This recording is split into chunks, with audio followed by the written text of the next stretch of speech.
simply because I kept running into hurdles and kind of been wondering why the hurdles, why is this so hard?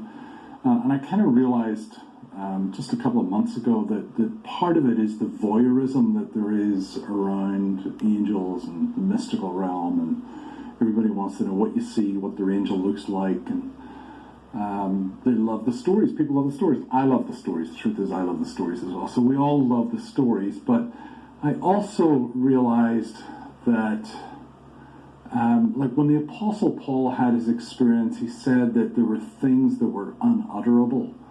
So there's things that he couldn't share. And I'm a little bit suspicious, probably is a good word, and not always in a super healthy way, but a little bit cynical maybe of people that are blogging and posting all the time of all these mystical experiences they're having. And I kind of want to know, do they have permission? Because I realized that over the last couple of months, I don't have permission to share everything that I experience or see. And that some things are quite simply unutterable. So recently I've had these prophetic words about doing an e-course on the mystical realm. And for me, it's more than just the angels. It's about more than just seeing angels, because there's way more within heaven than just angels, these winged beings. There's way more than that. So I started to get these prophetic words, and this is really a response to these prophetic words, because I do think this is a really important subject. And why is it really important? Is it just another one of these charismania things that goes on that we start to talk about angels? And honestly, I think there is a little bit of that in the church. But I think it's really important if we're going to see the kingdom come. I think it's really important if we're actually going to engage with this generation and the generations to come. I think people are kind of fed up with the experience of church not being supernatural.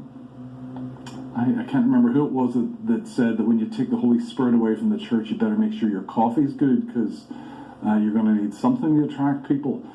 But it sometimes feels to me that we're just removing the supernatural from our experience of church, and that feels like ridiculous.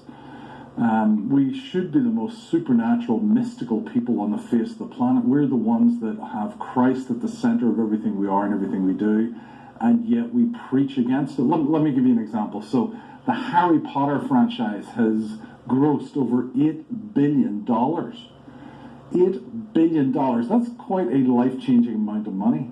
And yet the church's response has largely been to just preach against spells and incantations, and please don't let your children watch Harry Potter because somehow they're going to get infected by the devil. I mean, I think it's ludicrous. I think it's ludicrous to just have that veneer of respectability, of middle class, conservative respectability over what is a heart cry from the planet. It is a heart cry from the planet that understands there is a realm between heaven and earth.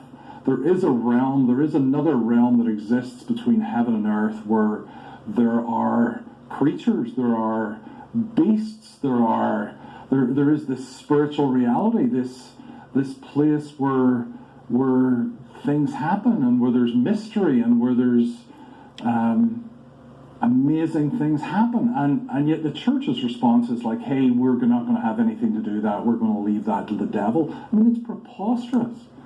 So what you've got is you've got an entire generation that are looking for more than just materialism. And we don't seem to have a response. The church doesn't seem to have a response. We're actually suspicious about it. Honestly, you've no idea the amount of times I get asked, well, are you commanding angels? Like, or should we really be commanding angels? I think, like, that's just really immature thinking. It's really immature thinking to think that this is just, like, one-dimensional. Here we are, we're commanding angels. What about partnering with the entire spirit realm? Can we do that? You see, there is only one spirit realm. There aren't two spirit realms. There is one spirit realm. There's like the New Age movement is not tapping into a different spirit realm than Christians tap into. It's one spirit realm. And I think we're the ones with the authority. We're the ones that actually make Christ the center of our experiences. So there has to be some kind of safety within that. I think there is a generation that is starving for the supernatural, for some answers to their mystical experiences. Everybody has had some kind of mystical experience, and there's an entire planet that's hungry for it. Take Daniel, for example. I mean, within all this, stuff about God raising up Daniels and Josephs to be in the marketplace and serving leaders. Well, that's great, but the problem is they didn't get there because of their MBA. They didn't get to those positions simply because they were, intellectually superior or politically better at maneuvering. They got to those places because they had insight in the supernatural realm. Nebuchadnezzar, for example, Nebuchadnezzar is looking not just for the opinions of the magicians and sorcerers and prophets. He doesn't want their opinions. He doesn't want to go to a list on the internet that tells the latest opinion about whatever. He wants people with real insight. And honestly, he's prepared to kill everybody if they won't give him it. And I think there's a cry in the nation that's like that. There's the cry in the nations that's exactly like that. Hey, I'm fed up with your opinion. I'm fed up with this trite Blue Angel nonsense stuff. I want the real thing. There are leaders, there are kings, there are queens, there are princesses, there's prime ministers that are desperately longing for people of God to stand up and not just interpret dreams, but tell them what their dreams are. That's what Nebuchadnezzar wanted. Don't just give me opinion. Don't just give me your notion on what this whole meant. Tell me what the dream was. This has got to be real. This needs to be real to affect a generation, to affect the nations, to affect history. This has got to be real. And meanwhile, the church is running scared because most of the people that are leading churches are just afraid. They're afraid of entertaining the devil. It's nonsense.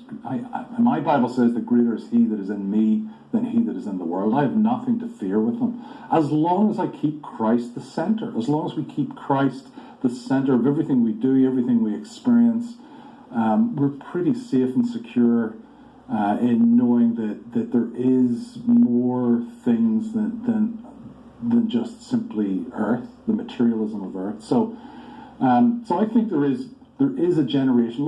Let me throw out a statistic for you. There have been over 160 movies just about ghosts in the last 10 years.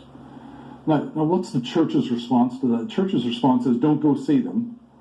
Don't entertain them. Don't show them to your children because ghosts are of the devil. Okay, so let's say ghosts are of the devil. Can we look beyond that and say, what's the cry? What is the hunger for? The hunger is for some kind of connection. Back to Harry Potter. I looked at a bunch of the spells in Harry Potter, and there seems to be enough biblical evidence for a lot of them. Let's take this one scene where they take this potion and they change into somebody else. They're unrecognizable as their former selves. Is that in the Bible anywhere? Well, of course it is. Jesus appeared to two disciples, two people that had been with him for 3 years on the road to Emmaus, and they didn't recognize him. I'm not saying he took a potion, but I'm saying the capacity in the spirit realm, to change your appearance is very real. What about talking animals? Well, yes. Balaam had this three-way conversation with a donkey and an angel. I mean, that's pretty bizarre. I don't hear many people teaching or preaching in that from the place of saying, hey, this is how you do that.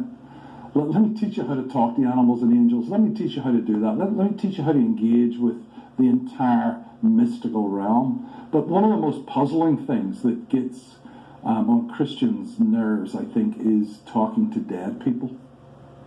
Because we use the Witch of Endor. We use Saul going to the Witch of Endor and summoning the prophet Samuel as the sort of the text to say we shouldn't do this. And I'm not a fan of going after speaking to the dead, just to be clear. I will have more to say on that later on, but I certainly don't believe we should go to speak and seek out speaking to dead people. But the reality is Jesus did it. Now, I don't know whether he was summoned to this transformation mountain or not, but He certainly went and spoke to Moses and Elijah. Well, you might say, well, Elijah wasn't dead. Elijah was transfigured or caught up into the heavens. Well, that's right. But Moses was dead. It actually says, Moses, my servant, is dead. It reminds me of a Monty Python sketch. He's dead. He's done. He's over. Deceased. Gone. And yet Jesus has some interaction with him. Well, it's Jesus. Yes, but he was also there with Peter, James, and John. So there's definitely some Bible references to talking with and being talked to by dead people. And that's not the only one. There's that mysterious verse, that mysterious portion in Matthew 27. You know that bit where Jesus is crucified and the veil is torn from top to bottom, opening all of heaven to all of earth. You know, taking away any barrier there is between heaven and earth. And what happens? There's a bunch of dead people start to get out of their graves and walk about and talk to people. I mean, that's bizarre. That is just totally bizarre. And I wish there was sort of more chapters written about what actually happened. But I don't know if they looked like zombies. I don't know if they looked like dead. I don't know what they looked like. But there were dead people getting out of the ground in Matthew 27 and going and talking to people. There is a whole world that is hungry for a revelation of the mystical realm. And it is our responsibility to do it, because in our silence, there has been a bunch of nonsense that has risen up. Because we're not equipped, we're not trained, we're not seeking after this stuff, there is a bunch of gobbledygook out there, and people are getting sucked into it. Whereas we have the real deal. We have the real thing. And the real secret for us is just to keep Jesus at the center of all we believe and all we experience. And everything has to have Jesus as the plumb line of our experience. My hope over the next few lessons is that we're going to I'm going to expose you to some teachings, to some thoughts, and to some activations even on how to get this all started. And my hope is that by all of us on this journey, doing this journey together, we can actually see more of his kingdom and more people switched on to the reality that he is ridiculously good.